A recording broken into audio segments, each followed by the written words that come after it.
Good morning, welcome to our channel.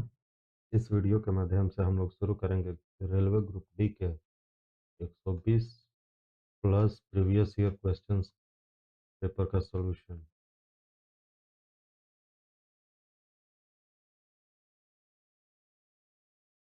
एक सौ बीस प्लस प्रीवियस ईयर का क्वेश्चन जिसका आज है डे 1।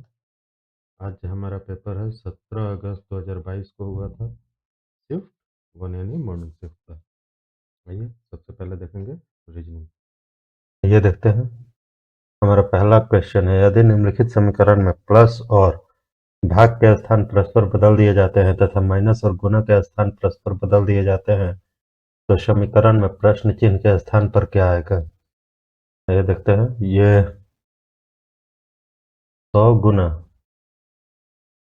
गुना के स्थान पे माइनस 121, भाग के स्थान पे प्लस के स्थान पे भाग 11, माइनस के स्थान पे गुना 7, भाग के स्थान पर प्लस 24, माइनस के स्थान पे गुना, गुना के स्थान पे माइनस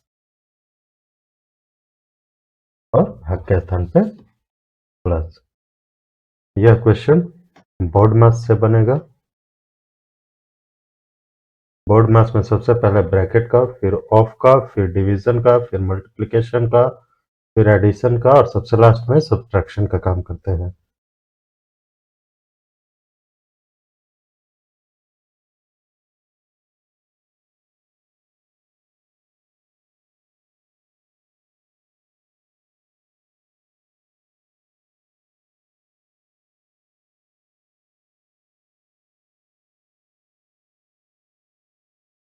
चलिए, तो सबसे पहले डिवीजन का काम होगा। 100 माइनस 121 को 11 से भाग देंगे तो आएगा 11 गुना 7 प्लस 24 गुना 8 माइनस 33 माइनस 99 प्लस 17। अब भाग के बाद गुना का काम होगा, दो जगह मल्टीप्लिकेशन का साइन है तो 100 माइनस 11 सत्ते 77 प्लस 3 8 16 3 19 माइनस 33 माइनस 99 प्लस 17। तो अब एडिशन का काम होगा, 100 plus 192 plus 17 minus 77 minus 33 minus 99। तो 192 और 17 इनको जोड़ेंगे तो आएगा 309 माइनस 17 33 110 110 और 99 209 और सबसे लास्ट में माइनस का काम करेंगे, हमारा आएगा 100 आंसर। दूसरा क्वेश्चन है कथन और निष्कर्ष। कथन दिया है, सभी तवे पेन है, सभी पेन ब्रश है, सभी ब्रश मेज है। जब सभी कथन सभी में दिया रहे तो कुछ वाले जितने भी निष्कर्ष हैं वो हमेशा सही होते हैं, तो पहला सही है। दूसरा देखेंगे, यदि सभी कथन सभी में दिया रहे तो सभी के साथ लगा हुआ जो पहला लेटर है, यदि कथन में भी लगा हुआ है अगर पहले लेटर के साथ, तो वह कथन निष्कर्ष भी सही होता है। जैसे यहाँ लगा हुआ है पेन, तो सभी के साथ ऊपर पेन लगा हुआ है यहाँ पे, लेकिन ये जो पेन है वो किसके नजदीक है, तवा के नजदीक है, तो ये इस पेन की चर्चा ना होके इस वाले पेन की चर्चा हो रही है और इस वाले पेन के साथ सभी नहीं लगा हुआ है, इसलिए सेकंड नंबर रॉन्ग है। तो पहला सही है, दूसरा हमारा गलत आ गया। तीसरा देखते हैं, कोई भी पेन तवा नहीं है। यदि सारे कथन पॉजिटिव है तो पॉजिटिव कथन मिलके कभी भी निगेटिव कंक्लूजन नहीं देंगे, तो तीसरा भी गलत है, यानी कि केवल निष्कर्ष एक पालन करता है। Question number 3।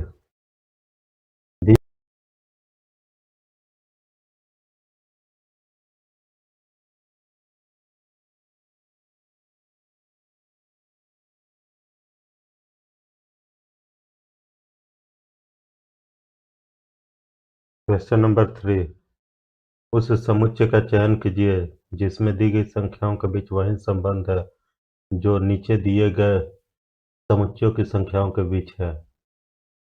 चलिए देखते हैं। पहला लाइन दिया हुआ है, पहला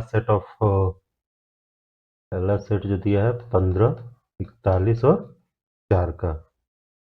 तो अगर हम इसको क्लोजली मॉनिटर करते हैं तो पाते हैं कि 15 को अगर 4 से गुना करें और उसमें से घटा दें 15 को 4 जोड़ के, तो आता है 60 माइनस 19 यानी 41। यानी कि फर्स्ट को लास्ट से एक बार मल्टीप्लाई कीजिए और दूसरी बार ऐड कीजिए और फिर उन दोनों को घटा दीजिए तो बीच वाली संख्या आ रही है। जैसे यहाँ पे देखते हैं 19 गुना 5 95 और 19 और 5 24। यदि दोनों को घटाते हैं तो क्या मिलेगा 71। इसी तरह अब ऑप्शन से चेक करेंगे। ऑप्शन 1 है 10, 8 और 2, तो 10 दूनी 20 माइनस 12, 10 और 2 12, दोनों को घटाएंगे तो कितना आएगा 8। यानी कि हमारा ऑप्शन ये सही है। क्वेश्चन 4, उस पद का चयन कीजिए जो दी गई श्रृंखला में प्रश्न चिन्ह के स्थान पर आएगा। यानी यहाँ पे क्या आएगा, तो देखते हैं। यह एक सीरीज है S2L P6N M18P J54R G162T and what. सबसे पहले बीच वाला देखते हैं, डिजिट है। ये 3 से गुना किया है, यहाँ पे मल्टीप्लाइड बाई 3, यहाँ पे भी और यहाँ पे भी 3 से गुना है। हाँ, तो अगला जो आएगा 162 मल्टीप्लाइड बाई 3 यानी 48 और 3 दूनी 6, 486 आएगा। बीच में 486 आएगा। अब देखते हैं स्टार्टिंग में एस और पी के बीच में क्यू और आर है, यानी कि 2 का डिफरेंस है। ओ एन है, यहाँ पे भी 2 का डिफरेंस है, तो यहाँ पे 2 का डिफरेंस होगा जी। एफ और ई जब घटेगा तो यहाँ बचेगा डी, तो D486 इसमें है, डी 386 D486 ऑप्शन बी में है। तो इसका आंसर ऑप्शन बी हो जाएगा, बी 486 बी। अगला, निम्नलिखित प्रश्न में से एक कथन और उसके बाद 2 निष्कर्ष दिए गए हैं। कथन के संबंध में दोनों निष्कर्षों में से कौन सा सही है।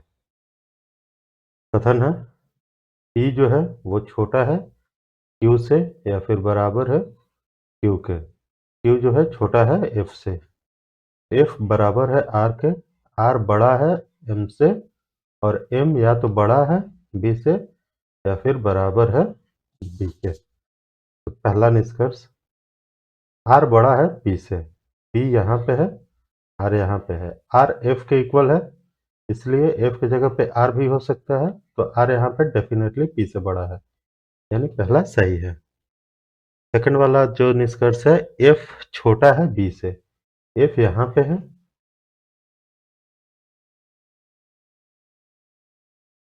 एफ यहाँ पे है, एफ जो है और बी यहाँ पे है, तो बी छोटा है एम से या फिर बराबर है, और आर बराबर एफ है, यानी कि आर के जगह पे एफ रखा जा सकता है, तो एफ यहाँ पे क्या हो जाएगा, डेफिनेटली बी से बड़ा होगा, इसलिए दूसरा गलत है, यानी केवल निष्कर्ष 1 सही है।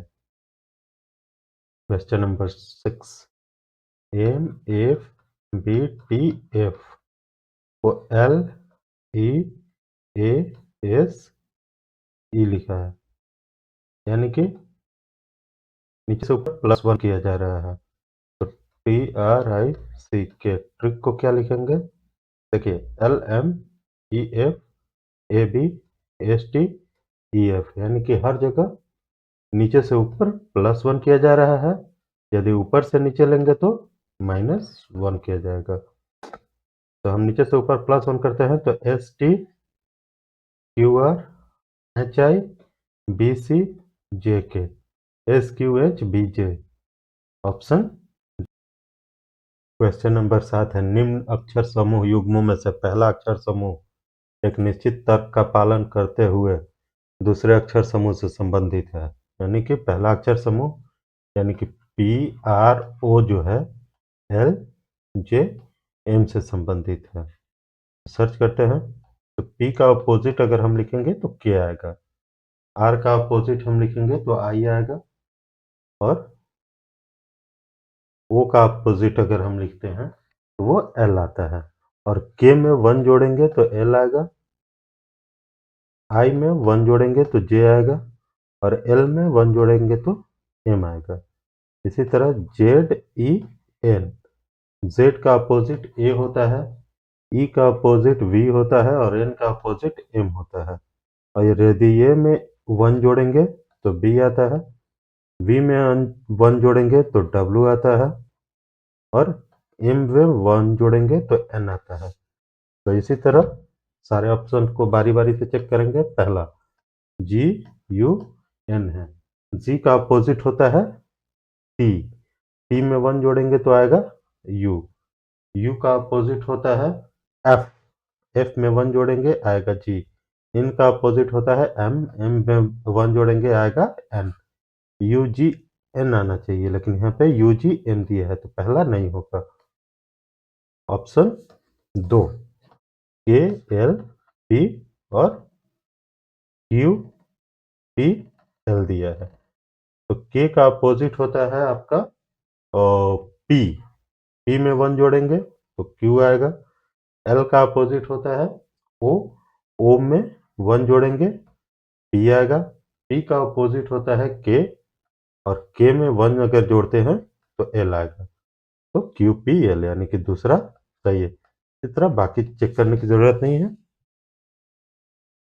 अगला है पी एल के यू जे और वाई समान कैलेंडर वर्ष के 6 क्रमागत महीनों में राजस्थान और उत्तर प्रदेश की यात्रा पे गए।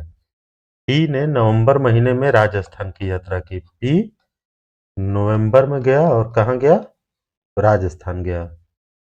यू ने पी से ठीक 2 महीने पहले उत्तर प्रदेश की यात्रा की। यू जो है नवंबर से 2 महीने पहले यानी अक्टूबर सितंबर में यूपी गया होगा। वाई ने यात्रा के लिए जुलाई महीने को पसंद किया, वाई जुलाई में गया। जे ने वाई और यू द्वारा पसंद किए गए महीनों के ठीक मध्य में राजस्थान का दौरा करना पसंद किया। जे वाई और यू के ठीक मध्य में यानी कि जुलाई, और यू किस में गया था, सितंबर में। तो जुलाई और सितंबर के बीच में क्या आता है, अगस्त, अगस्त महीने में वो कहाँ गया, राजस्थान। ठीक है, वाई से ठीक 1 महीने पहले यात्रा की। एल ने यात्रा की जून में।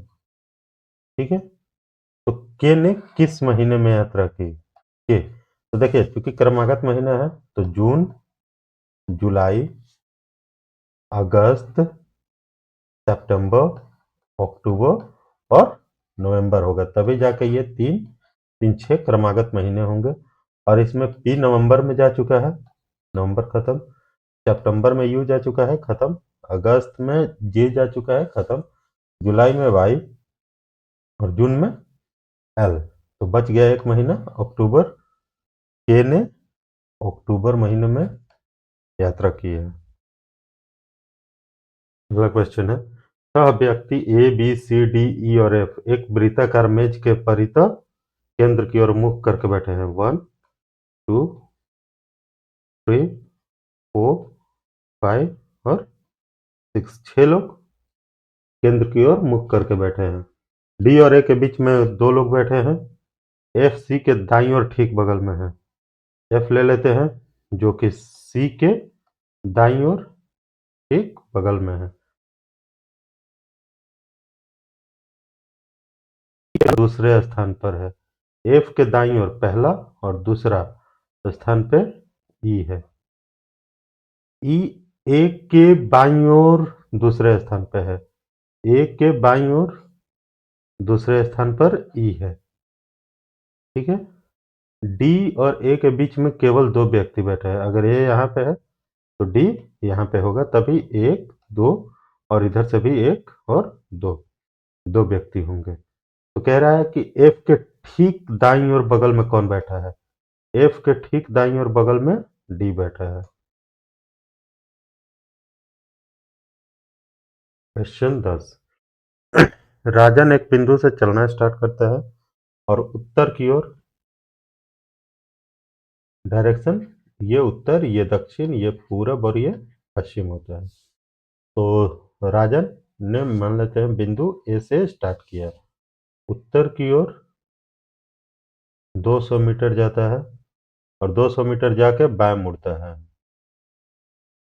अगर इस साइड से जा रहा है तो बाएं इसका इधर होगा, बाएं मुड़ता है और 300 मीटर जा रहा है और फिर दाएं मुड़ जाता है यानी कि ऊपर की ओर और 400 मीटर जाता है और फिर बाएं मुड़ जाता है और 1 किलोमीटर जाता है। तो कह रहा है कि अब राजन का मुख किस दिशा में है, तो ये इधर कौन सा डायरेक्शन है, तो यहाँ पे पुट करेंगे पश्चिम, क्योंकि सारे मोड़ जो है वो 90 डिग्री के हैं, तो पश्चिम दिशा की ओर जाएगा। 8:45 बजे घड़ी की दोनों सुई, घंटे वाली सुई और मिनट वाली सुई के बीच बना कोण लगभग कितने डिग्री का होगा?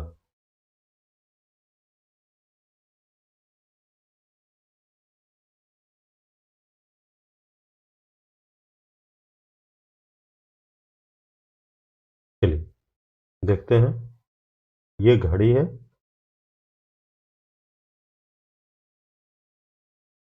12, 6, 3 और 9, 8:45 में, 45 मिनट में मिनट वाली सुई 9 से थोड़ी सी ऊपर होगी और घंटे वाली सुई 8 से भी ऊपर होगी।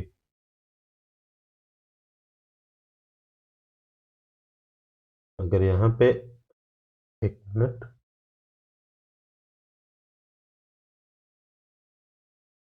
अगर यहाँ पे 8 है तो घंटे वाली सुई यहाँ पे होगी और मिनट वाली सुई यहाँ पे होगी।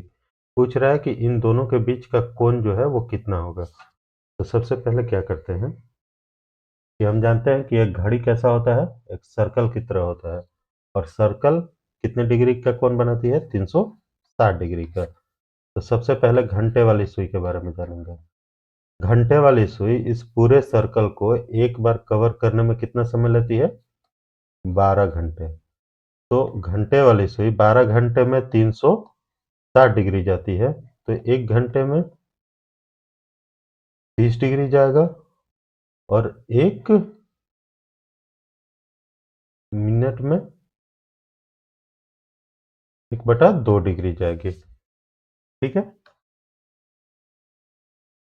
तो अब इसमें घड़ी सुई ने ट्रेवल कितना किया है, 8:45 में, 12 से 8 घंटे 45 मिनट,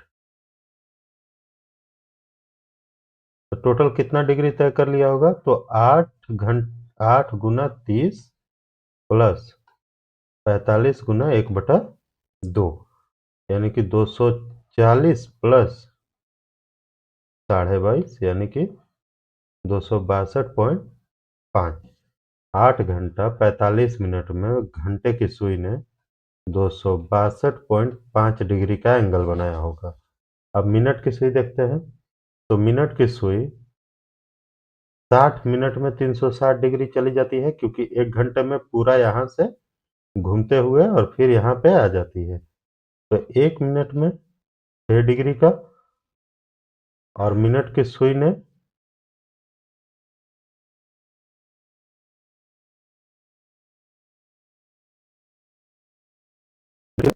तो टोटल कितना डिग्री का कोण बनाएगी, 270 डिग्री का। तो दोनों सुइयों के बीच में कितना कोण बनेगा, तो जो इनका अंतर होगा वो होगा 7.5 डिग्री का कोण बनाएगा, जो कि लगभग में पूछ रहा है, तो 7 डिग्री आंसर होगा।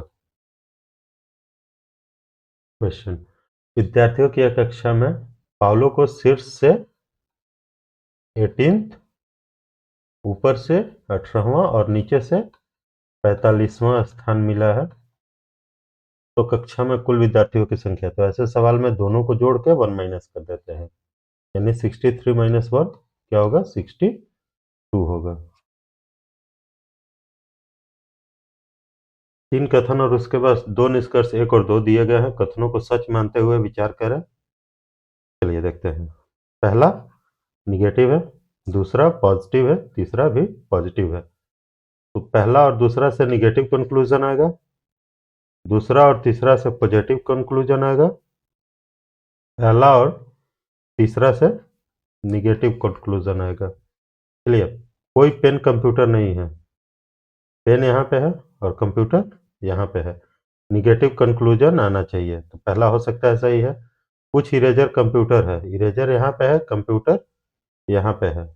तो पहला और दूसरा से निगेटिव आना चाहिए, जो कि निगेटिव नहीं है, तो दूसरा गलत है।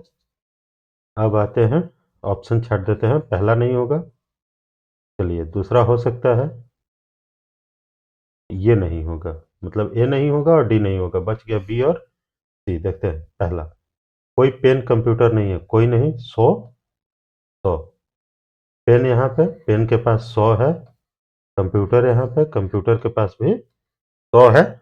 और निगेटिव पॉजिटिव निगेटिव है, यानी कि पहला सही है। तो निष्कर्ष एक पालन करता है। ऑप्शन बी सही है, ये गलत होगा। अगला, रमन एक बिंदु से चलना शुरू करता है। मान लीजिए रमन का स्टार्टिंग पॉइंट ये है। उत्तर की ओर 200 मीटर चलता है,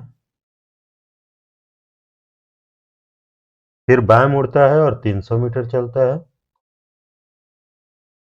फिर दाएं मुड़ता है और 400 मीटर चलता है, पुनः दाएं मुड़ता है और 300 मीटर चलता है। रमन आरंभिक बिंदु से कितना दूर है, यानी ए से रमन के बीच का डिस्टेंस कितना है। तो ये और ये इक्वल है, तो ये और ये भी इक्वल होगा, तो ये 400 है।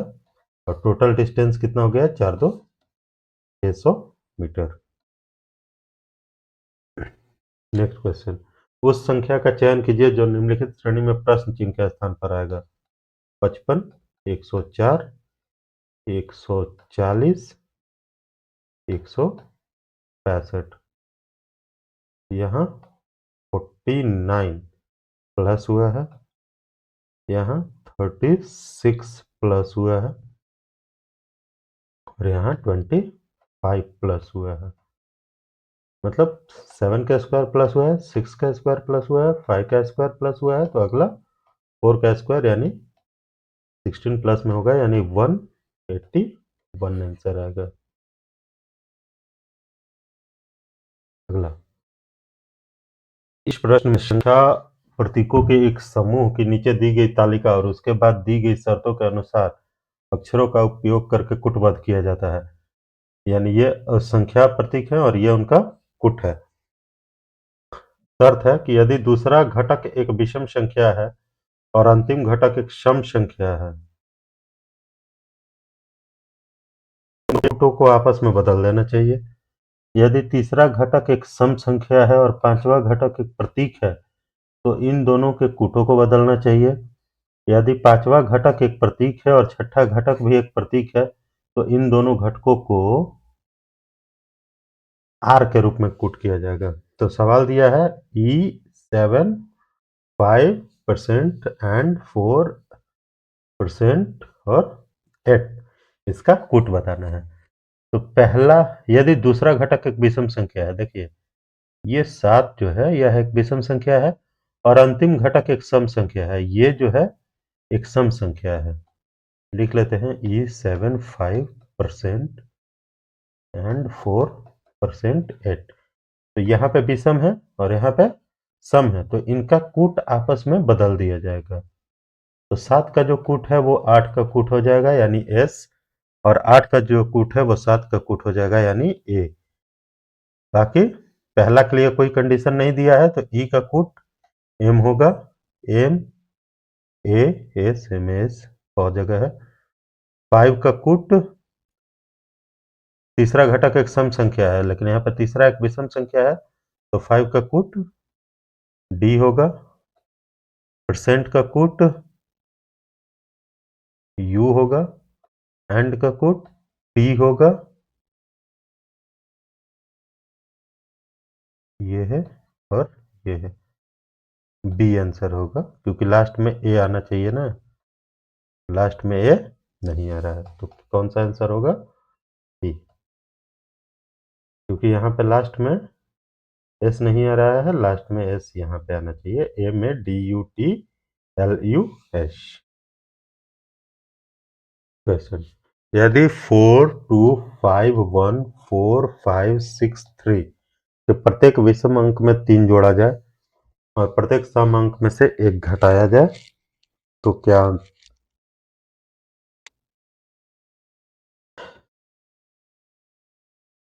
यदि संख्या 42514563 तो प्रत्येक विषम अंक में 3 जोड़ा जाता है और प्रत्येक सम अंक में से 1 घटाया जाता है तो इस प्रकार बनी संख्या के सबसे बड़े और सबसे छोटे अंकों का अंतर क्या होगा? सम संख्या में से 1 घटाया जाता है तो 4 में से 1 घटाएंगे तो 3 आएगा। विषम संख्या में 3 जोड़ा जाता है यानी कि 1 में तो 2 में से 1 घटाएंगे 1 आएगा। 5 में 3 जोड़ेंगे 8 आएगा। 1 में 3 जोड़ेंगे 4 आएगा। 4 में से 1 घटाएंगे 3 आएगा। 5 में 3 जोड़ेंगे 8 आएगा। 6 में से 1 घटाएंगे 5 आएगा और 3 में 3 जोड़ेंगे 6 आएगा। तो कह रहा है इस प्रकार बने अंकों में, बने संख्या में सबसे बड़े अंक यानी 8 और सबसे छोटे अंक यानी 1 के बीच का अंतर कितना होगा यानी 7।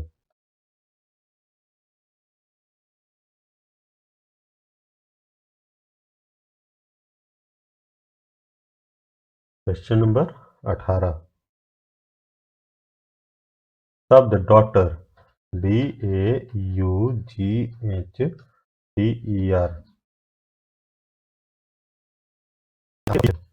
दोनों दिशाओं में से ऐसे कितने अक्षर युग्म मौजूद हैं जिनके बीच शब्द में उतने ही अक्षर है जितने उनके बीच अंग्रेजी वर्णमाला के क्रम में है? तो इधर से सबसे पहले स्टार्ट करते हैं। DEFG, एक यहाँ पे है, जी के बाद H दूसरा यहाँ पे है, H के बाद IJK, इसके बाद नहीं है। फिर A से स्टार्ट करेंगे,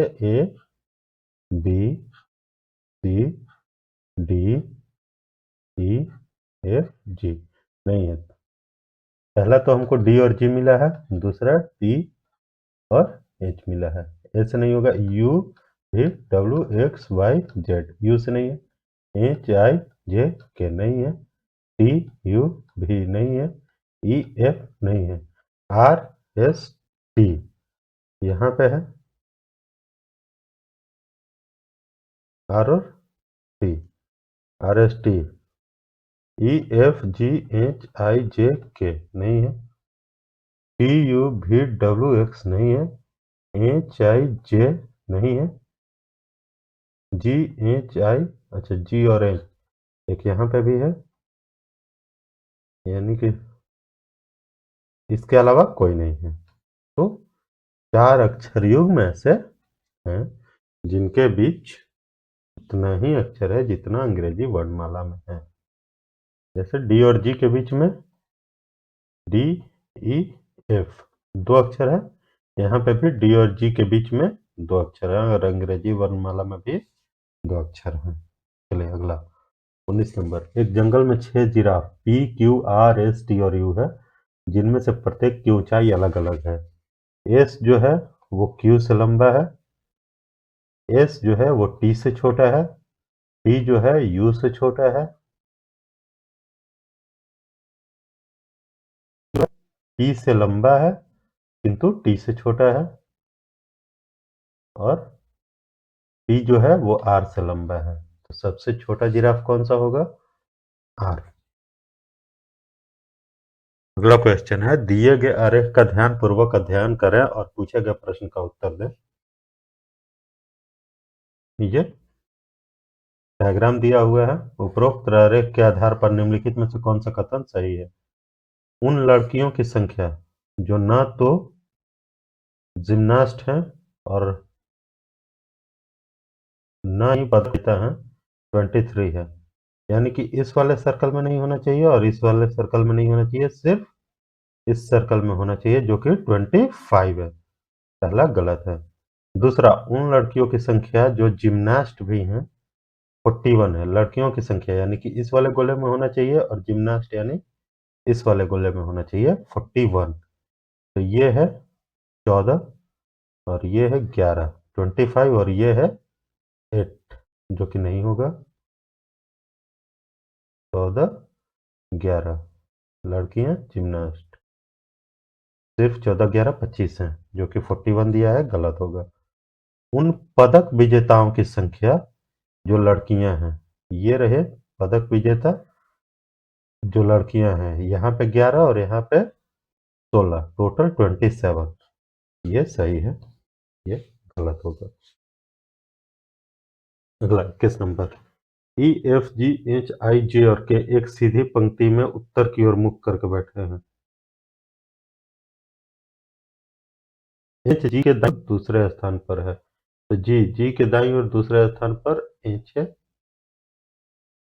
एफ और के एक दूसरे के ठीक बगल में बैठे हैं। एफ और ई दोनों आई के ठीक बगल में हैं। एच और ई एक दूसरे के बगल में हैं। के पंक्ति के दाएं सिरे पे बैठा है। के जो है पंक्ति के दाएं सिरे पे बैठा है। एफ और के एक दूसरे के ठीक बगल में बैठे हैं, तो जब ये दाएं सिरा पे है तो एफ इधर होगा। एफ और ई दोनों आई के ठीक बगल में बैठे हैं, तो यहाँ पे आई होगा और यहाँ पे ई होगा। टोटल कितने स्थान हो गए? 1 2 3 4 5 6 7, और टोटल कितने लोग थे? 2 4 6 और 1 7। तो कह रहा है कि जे के बाईं और ठीक बगल में कौन बैठा है? ये रहा जे, यहाँ पे बैठेगा क्योंकि यहीं एक जगह खाली है, और जे के बाईं ओर जी बैठा है। अगला, एक कथन और उसके बाद दो धारणाएं 1 और 2 दी गई है। कथन में दी गई जानकारी को सत्य मानते हुए विचार करें और बताएं कि दी गई धारणाओं में से कौन सा कथन में निहित है।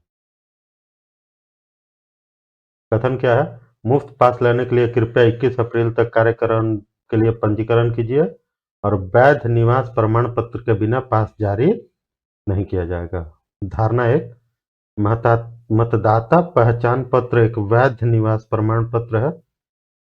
इसमें चर्चा है कि वैध निवास प्रमाण पत्र चाहिए, लेकिन कौन सा प्रमाण पत्र वैध निवास प्रमाण पत्र है इसका कोई चर्चा नहीं है, इसलिए धारणा 1 गलत है।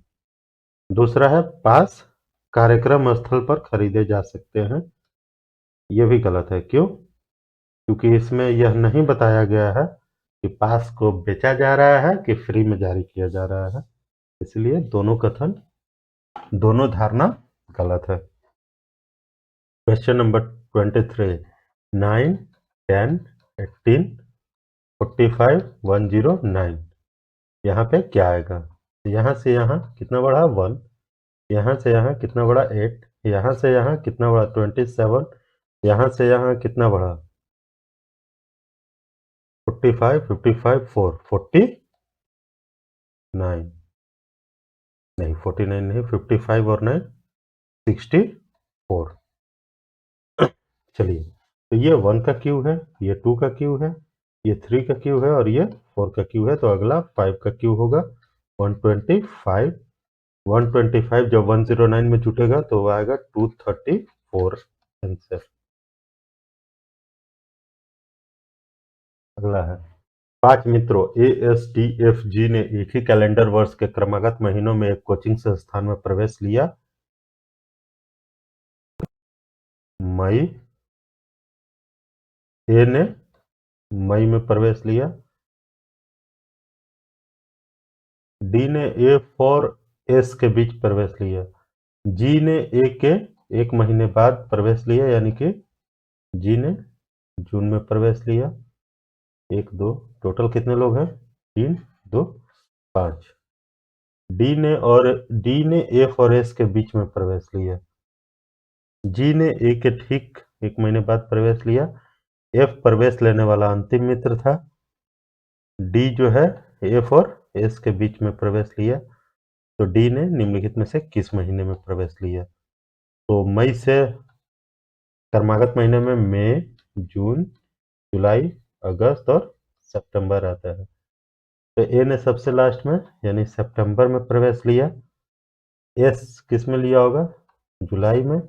और डी ने अगस्त महीने में प्रवेश लिया होगा क्योंकि एफ और एस के बीच में प्रवेश लेता है। तो डी ने किस महीने में प्रवेश लिया था?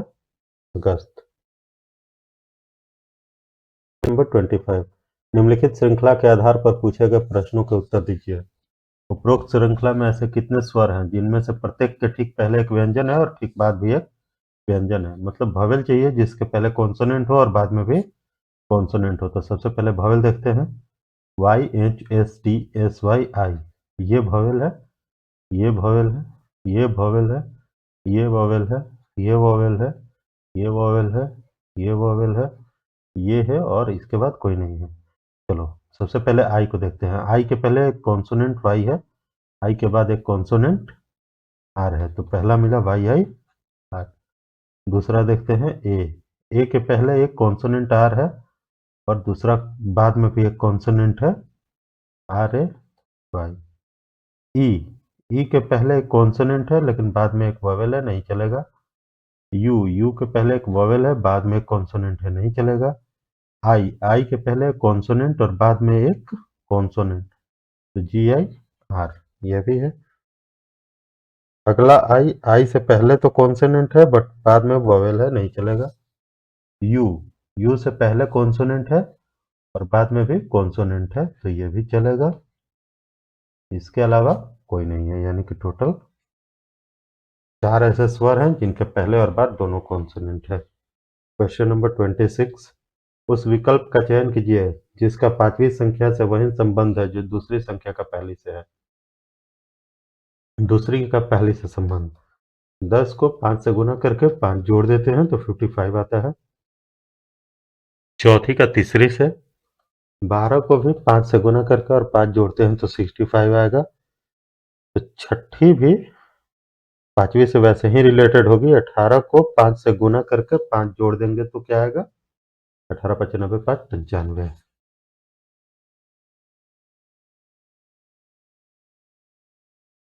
ऐसे प्रतीकों की कुल संख्या ज्ञात कीजिए जिनके ठीक पहले एक संख्या और ठीक बाद में एक अक्षर आता हो। प्रतीक यहाँ पे है, इसके ठीक पहले एक संख्या नहीं है। प्रतीक यहाँ पे है, इसके पहले संख्या और बाद में एक अक्षर है, 9 स्टार एम पहला। प्रतीक यहाँ पे है, ठीक पहले एक संख्या नहीं है। प्रतीक यहाँ पे है, ठीक पहले एक संख्या नहीं है।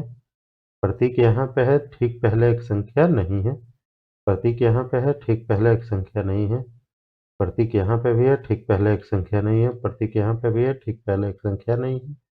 प्रतीक यहाँ पे भी है, ठीक पहले एक संख्या नहीं है। तो ऐसे कुल कितनी जगह हैं? सिर्फ एक।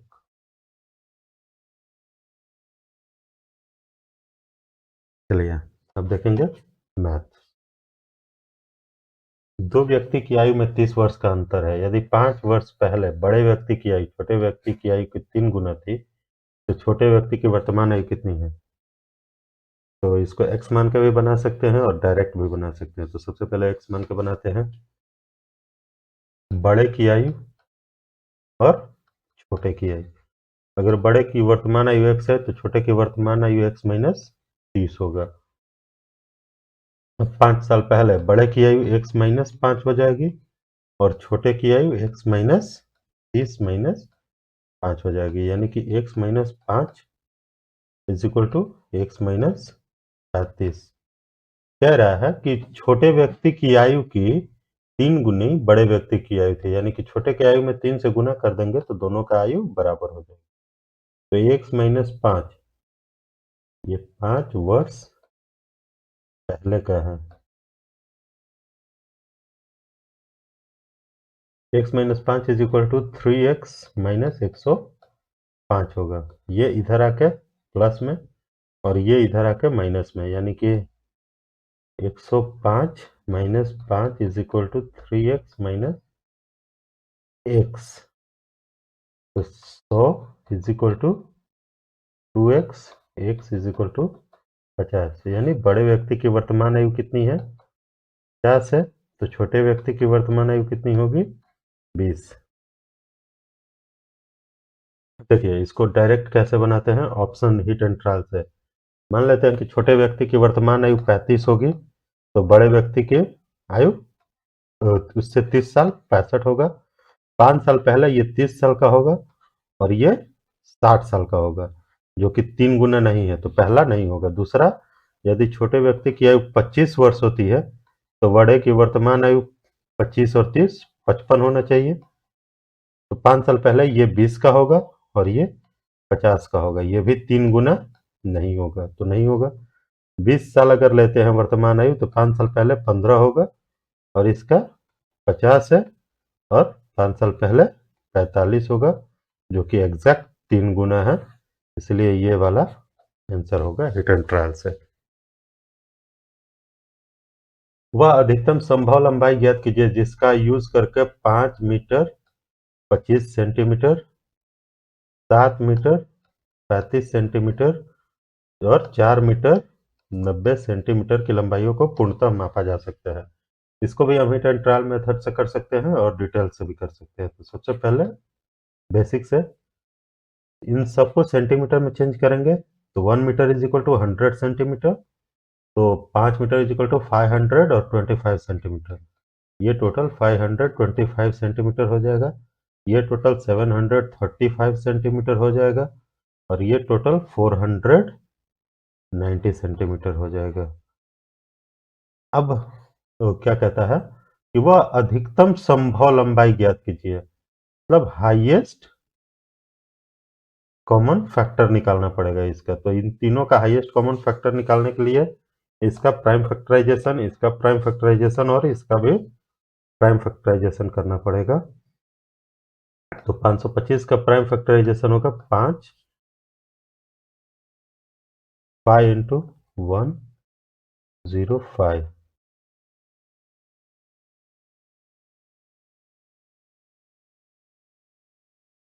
चलिए मतलब 5 का स्क्वायर इंटू 3 इंटू 7, इसका प्राइम फैक्टराइजेशन होगा। 735 का प्राइम फैक्टराइजेशन होगा 5 1 4 7, 7 से 2 1, 7 से 3, यानी कि 5 इंटू 3 इंटू 7 का स्क्वायर, इसका प्राइम फैक्टराइजेशन होगा। और 490 का जो प्राइम फैक्टराइजेशन होगा वो होगा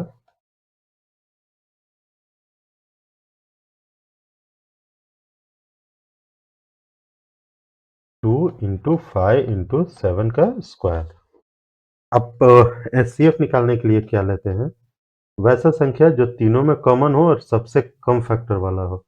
तो इसमें भी 5 है, इसमें 5 है, इसमें 5 है, और 5 का लोएस्ट फैक्टर कितना है, पावर कितना है 1।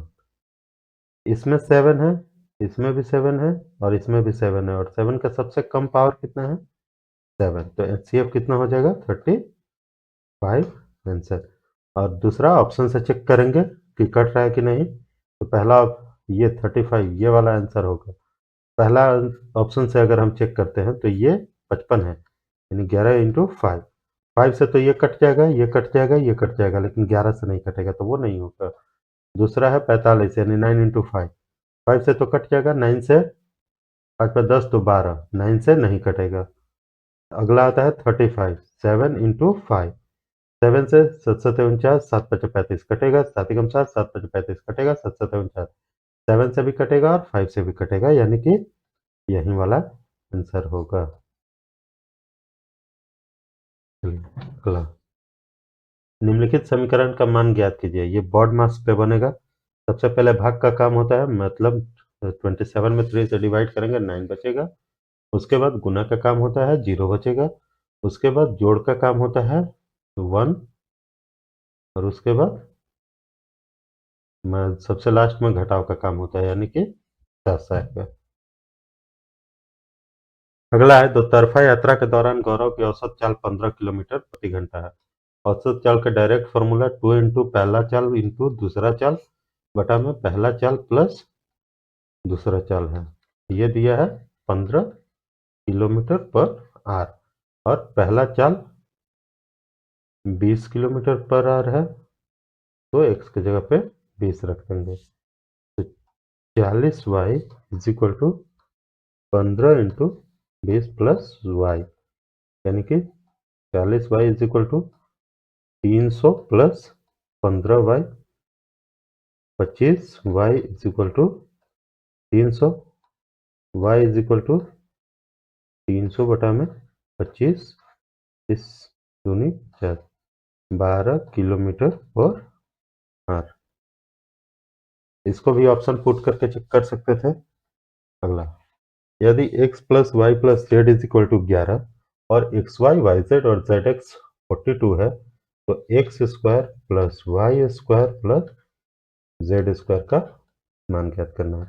तो x plus y plus z is equal to 11 दिया हुआ है और x square y square z square निकालना है तो सबसे पहले दोनों साइड को स्क्वायर करेंगे। तो x square plus y square plus z square plus 2 into x y plus y z plus z x is equal to कितना आएगा 121।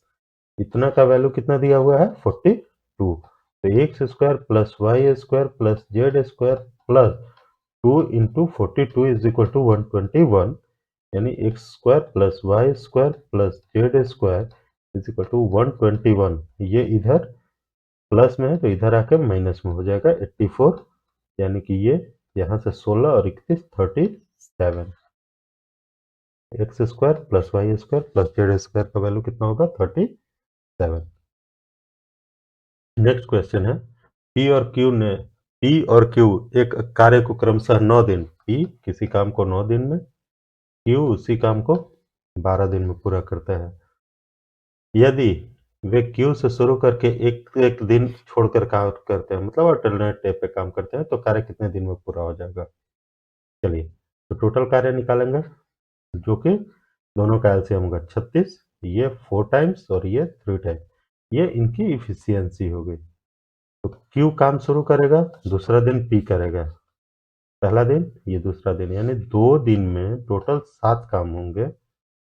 तो 36 काम के नजदीक कौन सा काम होगा 35। तो 35 काम कितने दिन में होंगे तो 5 से गुना, ये भी 5 से गुना, यानी 10 दिन में 35 काम होंगे। 10 दिन में 35 काम हो गया, यहाँ से एक यूनिट काम बच गया जो कि 11वें दिन फिर से क्यू करेगा, क्यू की इफिशियंसी 3 है यानी टोटल टाइम लग जाएगा 10/1/3 डेज। नेक्स्ट, फिर बोर्ड मास है 0.6 प्लस अंडर रूट 0.81 माइनस, सबसे पहले ब्रैकेट का काम करते हैं और ब्रैकेट में सबसे पहले भाग का काम होगा। तो 0.4 माइन डिवाइडेड बाय 0.5, ये खत्म 0.8 आएगा।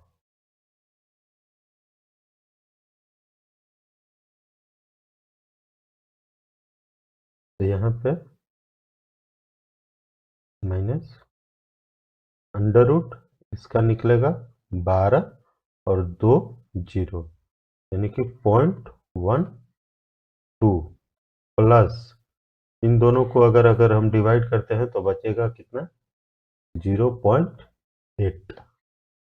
तो 0.6 प्लस, अब इसको निकालेंगे बाहर तो 0.9 आएगा माइनस इन दोनों को अगर हम जोड़ते हैं तो ये आता है 0.92। चलिए अब फिर ब्रैकेट के अंदर वाला काम करेंगे 0.6 प्लस इसको माइनस करेंगे तो कितना आएगा माइनस का 0.02। अब इसको बाहर निकालेंगे 0.6 माइनस 0.02 यानी कि 0.58 आंसर होगा। नेक्स्ट क्वेश्चन, यदि समीकरण A X square plus X plus B is equal to 0 है तो निम्नलिखित में से कौन सा सत्य है और मूल बराबर है। तो यदि किसी समीकरण का मूल बराबर है मतलब डी इज इक्वल टू 0 होना चाहिए। तो डी का फॉर्मूला होता है B square minus 4ac, 4ac 0 होना चाहिए तभी उस समीकरण के मूल बराबर होंगे। चलिए तो समीकरण दिया हुआ है A X square plus X plus B. यहाँ ए इज इक्वल टू ये ए है, बी इज इक्वल टू इसका कोफिशियंट 1 है और C is equal to B दिया है। तो मूल बराबर है यानी कि B square minus 4ac is equal to 0 है। बी की जगह पे 1 रख सकते हैं तो 1 का स्क्वायर माइनस 4 ए की जगह पे ए और सी की जगह पे बी, क्योंकि सी का वैल्यू कितना है बी है, is equal to 0। 1 is equal to 4ab हो जाएगा, a b is equal to 1/4 हो जाएगा। नेक्स्ट, निम्नलिखित समीकरण में से कौन सा विकल्प उस निकटतम लगभग मान को दर्शाता है जो निम्नलिखित समीकरण में प्रश्न चिन्ह के स्थान पर आएगा। फिर वही है, बोर्ड में सबसे पहले गुना का काम होगा। 57 75.57 प्लस 4.41 8997, इसमें से 0.90 माइनस करेंगे तो 80.79 यानी कि अप्रॉक्स 78 आएगा या फिर 79 आएगा। चलिए, एक वर्ष पूर्व साकेत और तिलक की आयु का क्रमशः अनुपात 5:6 था।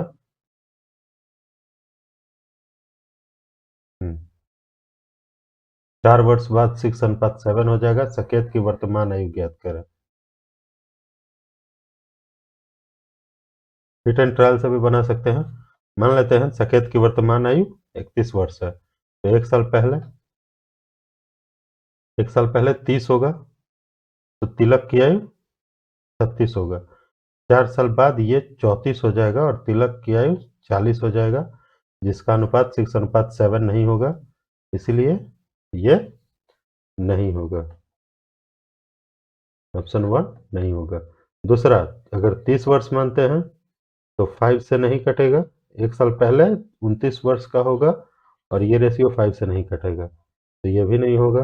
वर्तमान अगर 25 मानेंगे तो एक साल पहले तक 24 साल का होगा, ये रेशियो भी 5 से नहीं कटेगा, तो वर्तमान 26 मानना होगा। तो एक साल पहले 25 का होगा और ये 30 का होगा, ये वर्तमान में 31 का होगा। 4 साल बाद ये 30 का हो जाएगा और ये 35 का हो जाएगा। रेशियो कट के 6:7 आ जाएगा, यानी कि वर्तमान आयु कितना होगा साकेत का 26 साल। इसको डिटेल में भी बना सकते हैं एक्स मान के या फिर रेशियो मेथड से। चलिए रेशियो मेथड से देखते हैं। वर्तमान आयु 5:6 है। 4 साल बाद, वर्तमान नहीं, एक साल पहले का 5:6 है और 4 साल बाद का 6:7 है। इन दोनों का डिफरेंस 5 ईयर का है और इन दोनों का डिफरेंस 1 यूनिट का है। तो 1 unit is equal to 5 year है, तो 5 unit is equal to 30 year, sorry 25 year और 30 ईयर होगा। ये साकेत है और ये तिलक है एक साल पहले, तो वर्तमान आयु कितना होगा 26। साकेत का वर्तमान आयु 26 हो जाएगा। इनमें से कौन सा द्विघात समीकरण है? द्विघात समीकरण क्या होता है? जिसका हाईएस्ट वैल्यू स्क्वायर हो और इस फॉर्मेट में लिखा जा सके। मैक्सिमम पावर 2 होना चाहिए। पहला में पावर नहीं है तो ये नहीं होगा, ये लीनियर इक्वेशन है। सेकंड वाला मैक्सिमम पावर 2 है, x minus 4x square plus 5 plus √3x plus 8 is equal to 0 दिया है। इसको पहले लिख सकते हैं -4x स्क्वायर, इन दोनों को एक साथ प्लस x प्लस √3x और plus 13 is equal to 0, -4x square plus 1 plus √3 x common ले लेते हैं प्लस 13 इज इक्वल टू 0। ये ax स्क्वायर bx और c के फॉर्म में आ गया, यानी कि ये एक द्विघात समीकरण है। नेक्स्ट, यदि किसी घन के एक फलक का परिमाप 24 सेंटीमीटर है तो उसका आयतन ज्ञात कीजिए। घन का एक फलक जो होता है वो क्या होता है, स्क्वायर होता है। तो स्क्वायर का परिमाप 24 दिया है, यानी कि 4 into a is equal to 24 दिया है, यानी ए इज इक्वल टू 6 हो जाएगा। और घन का आयतन ए क्यू इज इक्वल टू 216 हो जाएगा। नेक्स्ट, 36 सेंटीमीटर को किलोमीटर में बदले तो सबसे पहले मीटर में, तो 36/100 मीटर। फिर किलोमीटर में 1000 मीटर होता है, यानी कि 36/100 इंटू 1000 किलोमीटर, यानी कि 3 दो अब 5, 3 दो 5 जगह के बाद जीरो होगा, पॉइंट होगा। नेक्स्ट, साइन थीटा को कॉट थीटा के फॉर्म में लिखना है, ले रखते हैं। Cot theta is equal to cos theta बटा में साइन थीटा होता है, तो cos theta is equal to क्या हो जाएगा, sine theta into cot theta, equation 1। Now we know that sine square theta plus cos square theta is equal to 1। तो sine square theta plus cos square theta की जगह पे हम sine theta plus into cot theta रख सकते हैं। तो sine theta into cot theta का whole square is equal to 1, यानी कि sine theta sine square theta plus sine square theta into cot square theta is equal to 1। यहाँ से sine theta और यहाँ से साइन स्क्वायर थीटा दोनों common निकाल लेते हैं। Sine square theta plus common निकल गया, तो 1 plus cot square theta is equal to 1। तो sine square theta is equal to 1 बटा में 1 plus cot square theta, sine theta इधर का स्क्वायर इधर आ जाके रूट में बदल जाएगा, 1 बटा में 1 प्लस कॉट स्क्वायर थीटा, यानी कि sine theta is equal to 1 बटा में under root 1 plus cot square theta.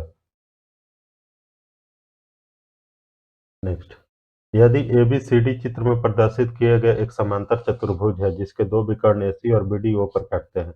यदि किसी समांतर चतुर्भुज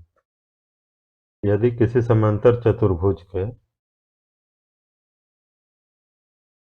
दो विकर्ण आपस में काटते हो तो वो इक्वल होते हैं, यानी कि ये ABCD और ये अगर O है तो AO is equal to OC और DO is equal to OB होगा।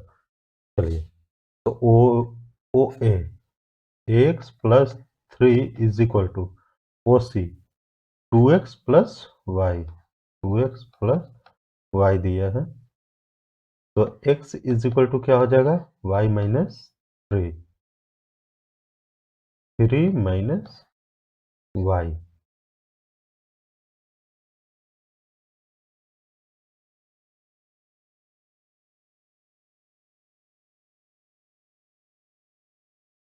x इज इक्वल टू क्या हो जाएगा, 3 माइनस y।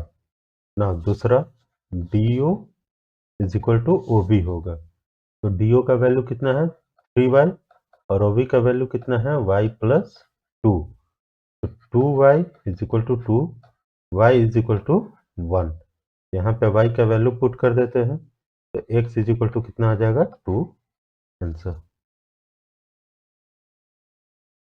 नेक्स्ट क्वेश्चन, यदि ABC में angle A is equal to 40 degree, angle B is equal to 70 degree, तो बहिष्ठ कोण A का माप ज्ञात कीजिए। एक ट्रायंगल है जिसका A B C है। A अगर 40 डिग्री है, B 70 डिग्री है, तो C कितना होगा, 7 70 डिग्री। तो कह रहा है कि बहिष्ठ कोण एंगल A का वैल्यू कितना होगा। तो दोनों अंदर वाले कोण का सम होता है, तो 140 डिग्री आंसर होगा। यदि किसी वस्तु का क्रय मूल्य 2500 रुपया है, फर्स्ट प्राइस 2500 है, सेल प्राइस 2375 है, यानी कि 125 रुपए का घाटा हो रहा है, तो परसेंटेज में कितना होगा? तो 125 बटा में 2500 इंटू 100 कट जाएगा, 5% का घाटा हो जाएगा। नेक्स्ट है, यदि क्रम में व्यवस्थित 11 संख्याओं का औसत 41 है, 11 का औसत 41 है, पहली 5 का औसत 18 और अंतिम 5 का औसत 64 है, तो छठी संख्या ज्ञात करें। तो अगर औसत 41 है तो सम कितना हो जाएगा? 451। पहली 5 का औसत 18 है तो इनका सम कितना हो जाएगा? 90। और अंतिम 5 का औसत 64 है तो इनका सम कितना हो जाएगा? 320। तो टोटल 10 संख्याओं का सम कितना हो जाएगा? 401, 410। तो जो छठी संख्या बच गई वो माइनस कर देंगे, 41 जो आएगा वो छठी संख्या है। एक सरवाई सोने और प्लेटिनम की दो मिश्र धातुएं हैं, जो इन धातुओं को क्रमशः 5 और 6 एक से गोल्ड है और प्लैटिनम है। एक्स में 5:2 के रेशियो में गोल्ड और प्लैटिनम है, वाई में 5:7 के रूप में है। कह रहा है कि यदि हम इन मिश्र धातुओं की समान मात्राओं को पिघलाकर एक तीसरी मिश्र धातु जेड बनाते हैं, तो उसमें गोल्ड और प्लैटिनम किस रेशियो में होंगे। चलिए समान मात्रा सबसे पहले बनाते हैं। अगर ये 7 यूनिट है तो ये 12 यूनिट है, इक्वल नहीं होगा, तो इक्वल करने के लिए इसमें 12 से और इसमें 7 से मल्टीप्लाई करेंगे, तो इसमें भी 12 से मल्टीप्लाई होगा और इसमें 7 से, तो 12×5 = 60 रेशियो 12×2 = 24 डिवाइड और 7×5 = 35 रेशियो 10×49। ये जो रेशियो आएगा दोनों को अगर हम मिला कर बना रहे हैं तो जोड़ देंगे, 95:73, ये आएगा रेशियो 95:73। नेक्स्ट है क्वेश्चन नंबर 47। 2 मीटर भुजा वाली एक घनाकार पानी की टंकी में 3.5 सेंटीमीटर त्रिज्या वाला एक वृत्ताकार इनलेट है। यदि पानी के प्रवाह की गति 2 मीटर पर सेकंड है तो इसके द्वारा टंकी को भरने में कितना समय लगेगा। देखिए यदि टंकी का आयतन बटा में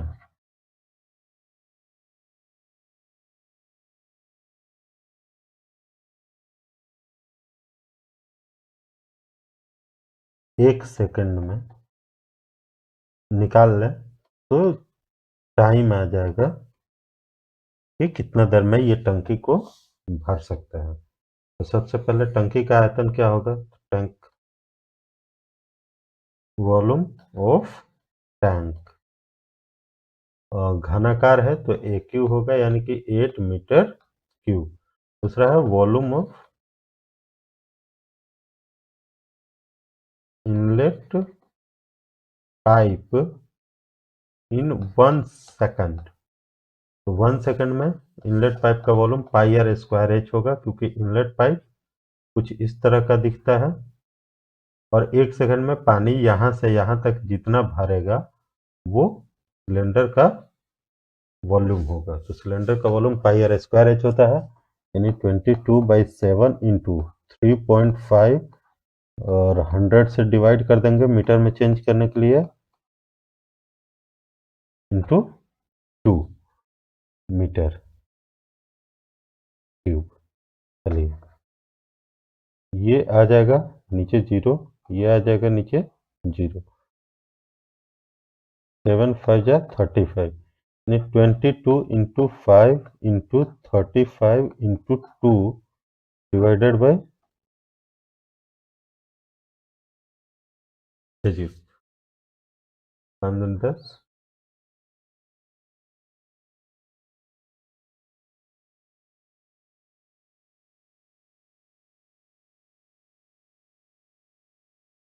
एक जीरो से एक जीरो 22 25 110 के जीरो कैरी 11 35 66 11 77 बटा में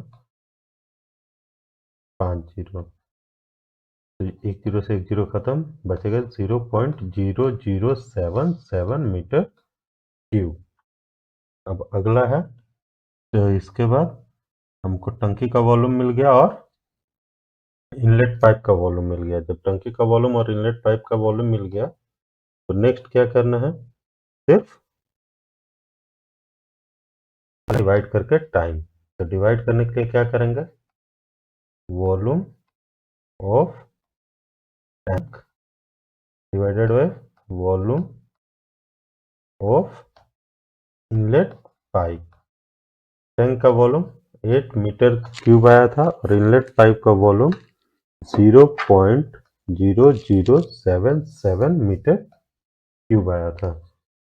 चलिए ये 1 सेकंड का है तो एक इसको मिनट में चेंज कर देंगे। मिनट में चेंज करने के लिए 8/77 इंटू 60 से भाग दे देंगे और इस पॉइंट को हटा के ऊपर 4 दे देते हैं। इससे ये कट जाएगा, 3 2 जा 6 और 4 2 जा 8, बच जाएगा 4000/77 इंटू 3 यानी कि 4000/1 2 3। तो अब डिवाइड कर देंगे 231 को 4000 से डिवाइड करेंगे, 1 टाइम्स जाएगा 2319610, ये अप्रॉक्स 7 से जाएगा, लगभग 17 मिनट के आसपास आएगा। ऑप्शन में देखते हैं क्या है, 17 के आसपास सिर्फ एक है, 17.3 मिनट्स।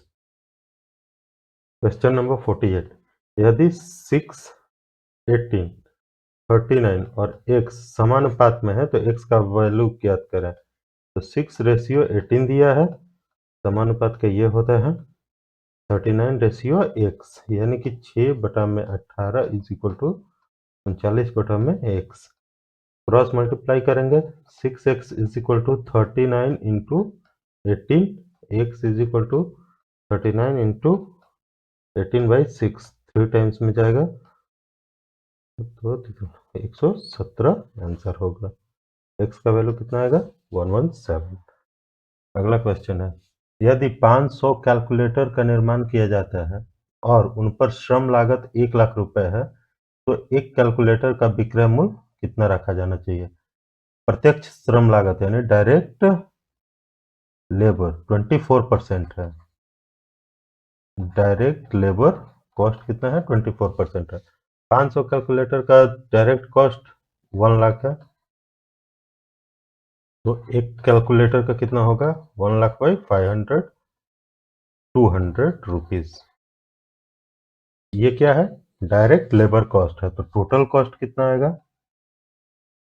200/24 इंटू 100, ये टोटल कॉस्ट है।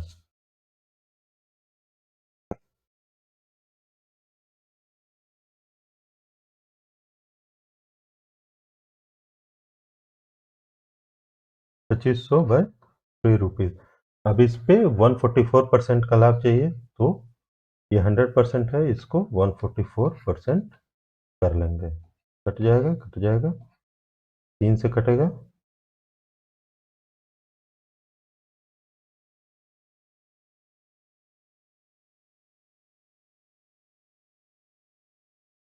ये 25 इंटू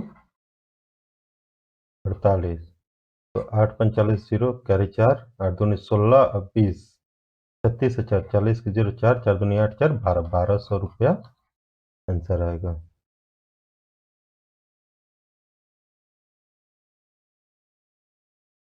चलिए नेक्स्ट हमारा क्वेश्चन है 50 नंबर, निम्नलिखित चार्ट वर्ष 2012 से 16 तक विभिन्न वर्षों के दौरान एक संगठन के उत्पादन को दर्शाता है। कह रहा है कि चार्ट का अध्ययन करें और प्रश्नों का उत्तर दें। 2015 से 2016 तक उत्पादन में हुई वृद्धि कितनी है? तो 2015 में कितना उत्पादन हुआ है? 2015 में उत्पादन हुआ है 12.6% और 2016 में उद्घाटन हुआ है आपका 18.9%। परसेंट नहीं है, सॉरी, टन है। तो 12.6 टन है 2015 में और 2016 में 18.9 टन है। तो 18.9 टन है, तो टोटल वृद्धि कितनी हुई? तो वृद्धि हुई 18.9 माइनस 12.6, 6.3 की। 6.3 की वृद्धि हुई 12.6 पे, तो परसेंट में कितना होगा? 250% का इंक्रीजमेंट हुआ। नेक्स्ट, यदि संख्याओं का योग यदि 430 है और उनका HCF 43 है, तो निम्नलिखित में से कौन सा वह सही युग्म है? चलिए, 43 अगर CF है तो संख्याएं 43M और 43N होंगी, जहाँ M और N को प्राइम होगा। तो 43M प्लस 43N दिया है 430, तो M प्लस N इंटू 43 आ जाएगा 430, यानी M plus N is equal to 10। ये 10 जो है वो को प्राइम है, यानी कि 1 और 9, 3 और 7, 7 और 3, 9 और 1, ये 4 युग्म बनेंगे जो को प्राइम है। तो 1 और 43 को मल्टीप्लाई करेंगे तो 43 आएगा, जो कि ऑप्शन में कहीं नहीं है। 3 से 43 को मल्टीप्लाई करेंगे तो 129 आएगा, जो कि ऑप्शन डी में है सिर्फ। तो ऑप्शन डी आंसर आ जाएगा। 52, यदि 2000 राशि, प्रिंसिपल कितना है? 2000, rate of interest 8.25% per year और टाइम 7 फरवरी, 22 डेज और 22 और 31, 53 डेज और 53 और 20, 73 डेज, 73 डेज का टाइम है। तो ऐसा ही क्या होगा? P into R into T by 100। Principal 2000, rate of interest 8.25 और टाइम 73 बाई 100। ये 73 डेज है, इसको ईयर में चेंज करने के लिए 365 से डिवाइड कर देंगे। यहाँ से पॉइंट आएगा, यहाँ पे 30 से 30, 2 इंटू 825 इंटू 73 बाई 365, ये कट जाएगा 5 टेंस में।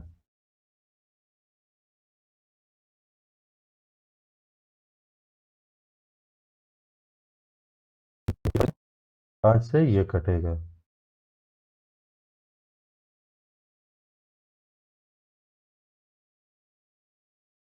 जीरो, 14 पर करीबन 2 है 3।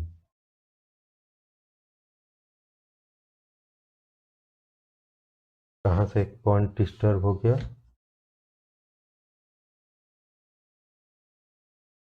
रेट ऑफ इंटरेस्ट 8.25, अच्छा हाँ, यहाँ पे एक जीरो इसके बदले में मिस कर रहे थे, तो ये आ जाएगा और इंटू एक जीरो यहाँ बचेगा इंटू 10, इंटू 10 यहाँ पे बच जाएगा डिवाइडेड बाई 10, 10 से डिवाइड हो जाएगा, बच जाएगा 33। ये नेक्स्ट है 53, 20 महिला एक कार्य को 15 दिन में पूरा कर सकती हैं, 16 पुरुष उस कार्य को 15 दिन में पूरा कर सकते हैं। एक पुरुष और एक महिला की कार्यकुशलता का अनुपात ज्ञात करें। 20 महिला उस काम को 15 दिन में, 16 पुरुष उसी काम को 15 ही दिन में, तो इफिशियंसी कितना होगा? 15 से 15 कट जाएगा, पुरुष से महिला, तो पुरुष बटा में महिला इज इक्वल टू इस बटा में 16 यानी कि 5 बटा में 4 यानी कि 5:4 हो जाएगा। नेक्स्ट, जॉन ने एक लैपटॉप उसके अंकित मूल्य पर 25% की छूट पर खरीदा। यदि उसने लैपटॉप के लिए 28473 बटा में 75 गुना 100 अंकित मूल्य पूछ रहा है, तो अंकित मूल्य 100 हो जाएगा। 25 चौका 100, 7 3 10 4 14 8 22 2 24, 3 से कट जाएगा। 8 3 का 24, 4 4 8 3 का 24 नहीं, 9 3 27, 1 4 4 3 12 2 7, 9 3 27 और 1 टोटल हो जाएगा 4 9 चौक 36 6 हासिल 3 6 चौक 16 19 9 हासिल 1 36 1 37 37964। डी, श्रीनिवास ने अभी हाल ही में अपने से 4 वर्ष छोटी लड़की से शादी की। 5 वर्ष के बाद उनकी औसत आयु 33 ईयर्स होगी। लड़की की वर्तमान आयु ज्ञात करें। 5 वर्ष बाद औसत आयु अगर 33 साल है तो उनका आयु का योग कितना हो जाएगा? 33 इंटू 2 यानी कि 66 ईयर्स। 66 ईयर 5 साल के बाद होगा, तो वर्तमान में उनकी आयु का योग कितना होगा? 5 साल श्रीनिवास का और 5 साल उसकी वाइफ का घटा देते हैं तो 56 ईयर्स। अब लेट श्रीनिवास का आयु x, तो उसकी वाइफ कितनी होगी? x - 4। इन दोनों को अगर हम जोड़ देते हैं तो आता है 56 यानी 2x is equal to 56 plus 4 यानी x is equal to 60/2 cut जाएगा 30। श्रीनिवास का एज कितना है अभी वर्तमान में? 30, तो उसकी वाइफ का एज कितना होगा? 26 ईयर। अगला, general knowledge and general science. Question 56, अर्थशास्त्र में मांग वर्ग की ढलान सामान्यतः होती है।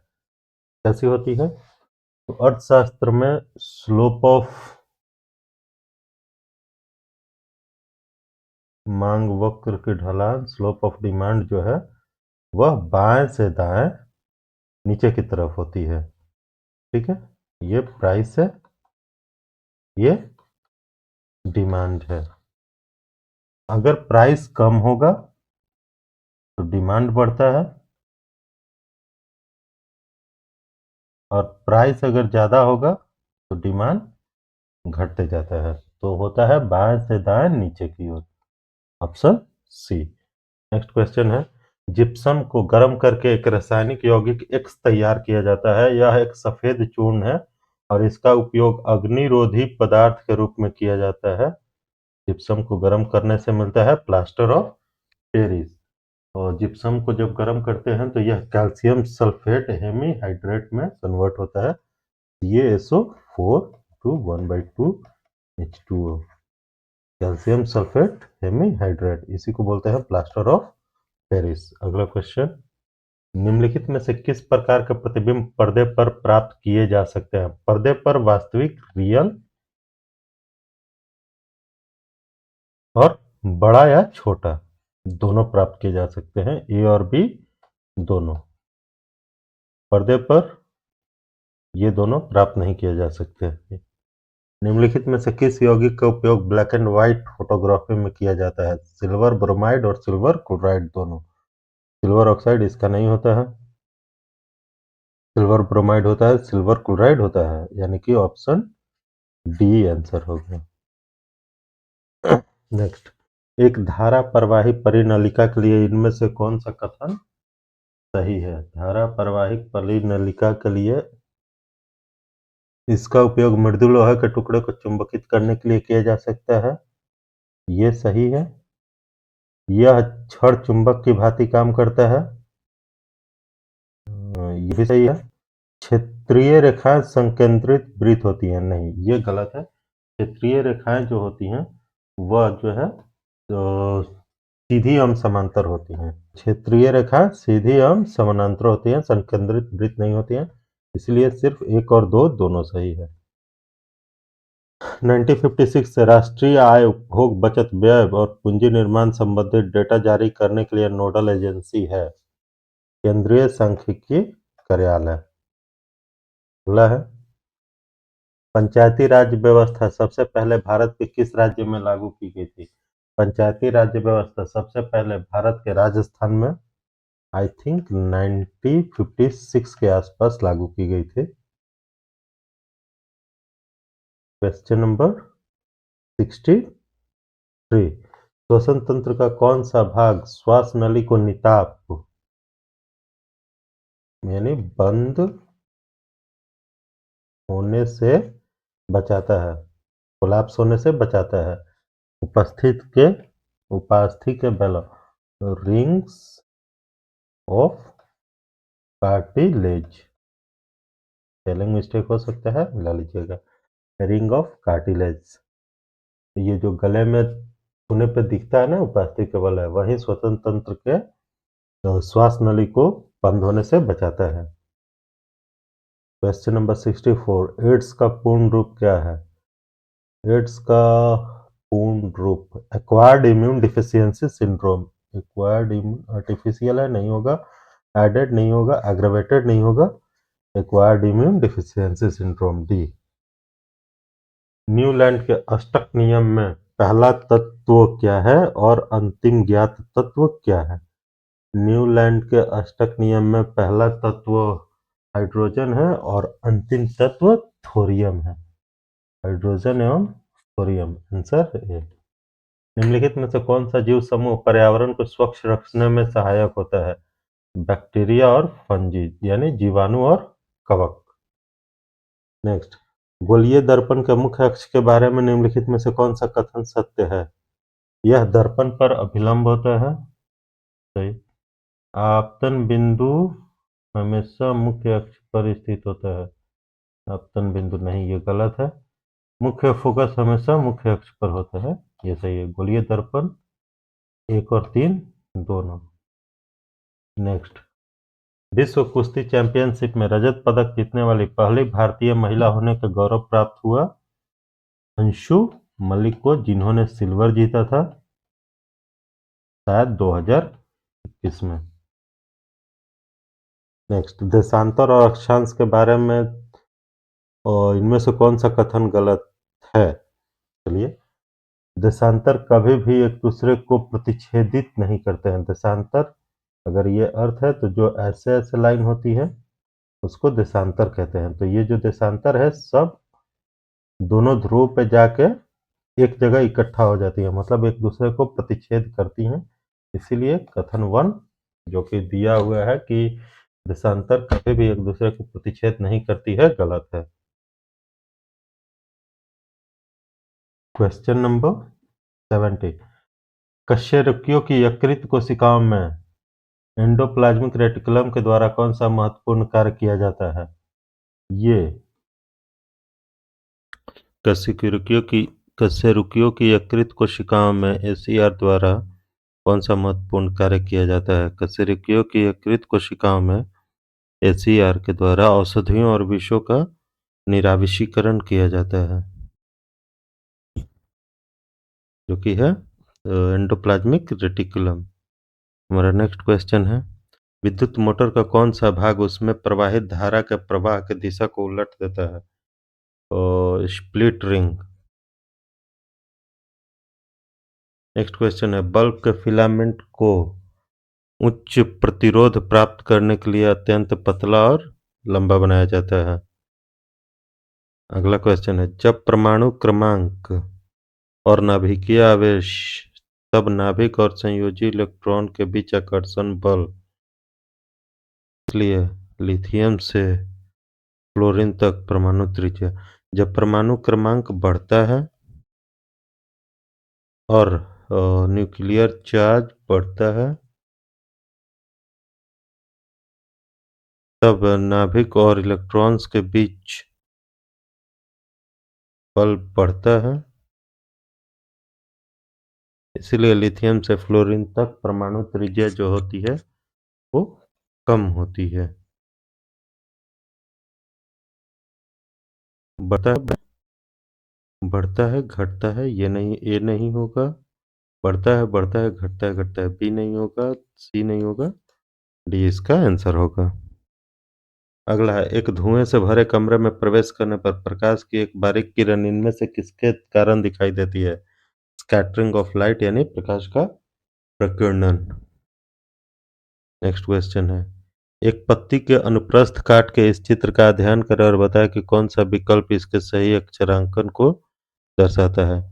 ए जो है ये ऊपरी अधिचर्म है, ये निचली अधिचर्म है, ये गार्ड्स सेल गार्ड्स हैं, ये एयर वैक्यूल है और ये जो है क्लोरोप्लास्ट है। यानी ऊपरी अधिचर्म, ऊपरी अधिचर्म, ऊपरी अधिचर्म। मोड बी नहीं है, बी नहीं है, बी नहीं है। निचली बाह्य त्वचा ठीक है। सी रक्षक कोशिका, ऑप्शन सी सही है। श्वसन की इनमें से किस अभिक्रिया में ऑक्सीजन की आवश्यकता होती है? पाइरूवेट के कार्बन डाइऑक्साइड, वाटर और ऊर्जा में रूपांतरण के लिए, ये सही है। माइटोकॉन्ड्रिया में पाइरूवेट कन्वर्ट होता है ऑक्सीजन की उपस्थिति में कार्बन डाइऑक्साइड, वाटर और ऊर्जा यानी एटीपी के रूप में। नेक्स्ट क्वेश्चन है, पेरियार नदी इनमें से किस भारतीय राज्य में बहती है? केरल। निम्नलिखित में से कौन सा ओम का नियम V is equal to I R, जहाँ V जो है ये वोल्टेज है, I जो है वो करंट है और R रेजिस्टेंस है। वह प्रक्रिया जिसके द्वारा जल रिसकर भूमि में प्रवेश करती है कहलाता है इन्फिल्ट्रेशन यानी अंतःशयनन। उष्णकटिबंधीय सदाबहार वन भारत के इनमें से किस राज्य में पाए जाते हैं? दक्षिण भारत में, दक्षिण केरल, महाराष्ट्र और कर्नाटक के कुछ हिस्सों में। तो इसमें ऑप्शन आंसर सही होगा केरल। भारतीय संविधान राष्ट्रपति की 3 प्रकार के आपातकालों की घोषणा करने का अधिकार देता है। इनमें से कौन सा उसमें शामिल नहीं है? 352 राष्ट्रीय आपातकाल, युद्ध या फिर सशस्त्र विद्रोह की स्थिति में लगता है। वित्तीय आपातकाल, 356 राज्य आपातकाल, जो कि किसी राज्य की सरकार जब अपना कर्तव्य निर्वहन करने में असमर्थ होती है तो लगाया जाता है। अनुच्छेद डी, कोई आपातकाल का प्रावधान नहीं है। निम्नलिखित में से कौन सा कथन सही है? 3 लेड मिश्र धातु का उपयोग फ्यूज तार बनाने के लिए किया जाता है, सही है। फ्यूज को विद्युत में तार से जोड़ा जाता है, सही है। फ्यूज बनाने हेतु चयनित पदार्थ का गलनांक उच्च नहीं होना चाहिए, सिर्फ 1 और 2 सही है। अगला है, क्लोर अल्कली प्रक्रिया में 3 उत्पाद ऑक्सीजन, हाइड्रोजन और सोडियम हाइड्रोक्साइड नहीं, गलत है। हाइड्रोजन, क्लोरीन और सोडियम हाइड्रोक्साइड बनते हैं। नेक्स्ट क्वेश्चन है, 2 क्रमागत समजातीय श्रेणी के सदस्यों के बीच आणविक द्रव्यमान में अंतर कितना होगा? 14 का। चलो लोकू किस राज्य में मनाया जाता है? अरुणाचल प्रदेश। निम्नलिखित अपघटन अपक्रिया में PQRS का पहचान करें। इसको बैलेंस करना पड़ेगा। तो ये दिया है FeSO4, Fe2O3, SO2, SO3। चलो फेरस, यहाँ पे 2 है, यहाँ पे 1 है, तो 2 से मल्टीप्लाई करेंगे तो 2 फेरस, 2 सल्फर, यहाँ पे 1 सल्फर, 2 सल्फर, ठीक है। ऑक्सीजन 4 दूनी 8, 8 ऑक्सीजन, 3 यहाँ पे, 2 5, 2 7। 7 ऑक्सीजन नहीं, यहाँ पे 3 है ना, SO3, 8 ऑक्सीजन।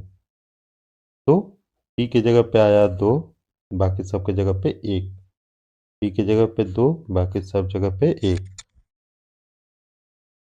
निम्नलिखित असंतुलित समीकरण द्वारा निर्दिष्ट दिए गए अनुसार प्रकाश संश्लेषण की प्रक्रिया में क्रमशः कितने जल और कार्बन डाइऑक्साइड अणु भाग लेते हैं? ये तो वाटर लिक्विड है, इसको भी बैलेंस करना पड़ेगा। यहाँ पे कार्बन 6 है, यहाँ पे सिर्फ कार्बन 1 है, तो इसको 6 से मल्टीप्लाई करेंगे। अब ऑक्सीजन यहाँ पे 6 2 8 हो गया, 8 1 9 हो गया। यहाँ पे ऑक्सीजन 6 2 8 हो गया, तो इसको अभी और बैलेंस करेंगे। हाइड्रोजन यहाँ पे 12 है, यहाँ पे 2 है, तो 6 लगाएंगे, 6 दूनी 12 हाइड्रोजन हो जाएगा।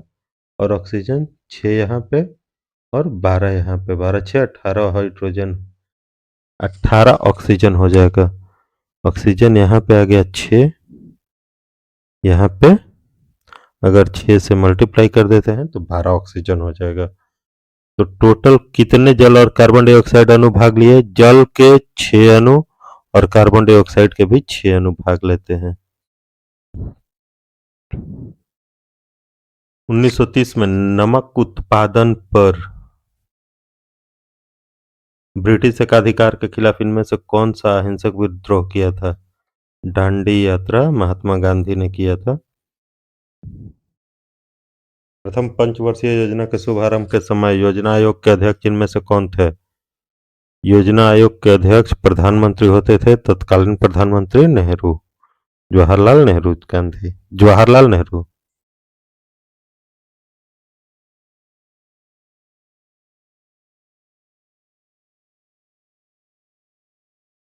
प्रथम पंचवर्षीय योजना के शुभारंभ के समय योजना आयोग के अध्यक्ष इनमें से कौन थे? योजना आयोग का अध्यक्ष तत्कालीन प्रधानमंत्री होता है, उस समय प्रधानमंत्री जवाहरलाल नेहरू थे, इसलिए आंसर जवाहरलाल नेहरू। यदि आपतित किरण किसी अवतल दर्पण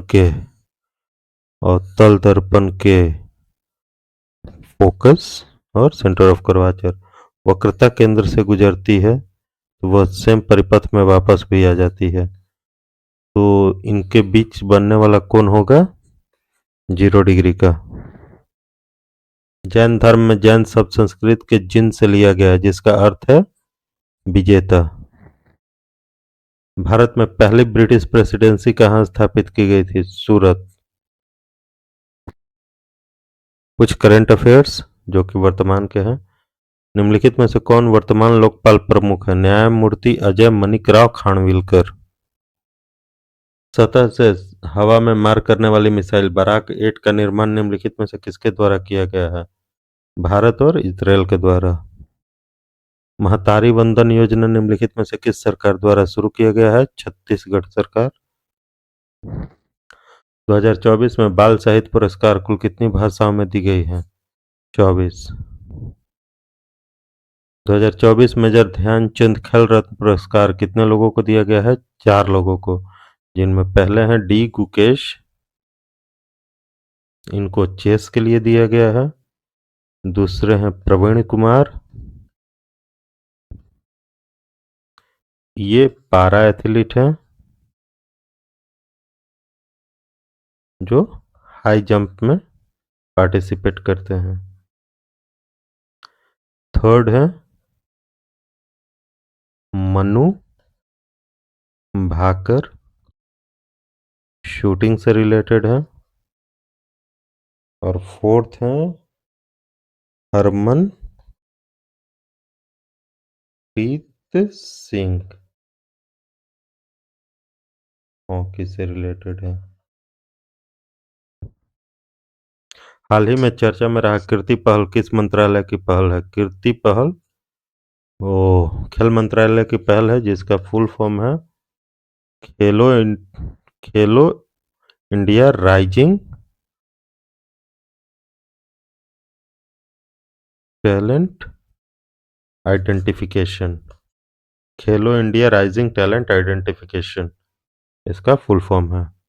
99 संयुक्त सैनिक अभ्यास मैत्री का आयोजन भारत और थाईलैंड के बीच होता है। क्वेश्चन नंबर 100, किस बैंक ने एमएसएमई सहज की शुरुआत की है? एमएसएमई सहज की शुरुआत एसबीआई ने की है। Thank you.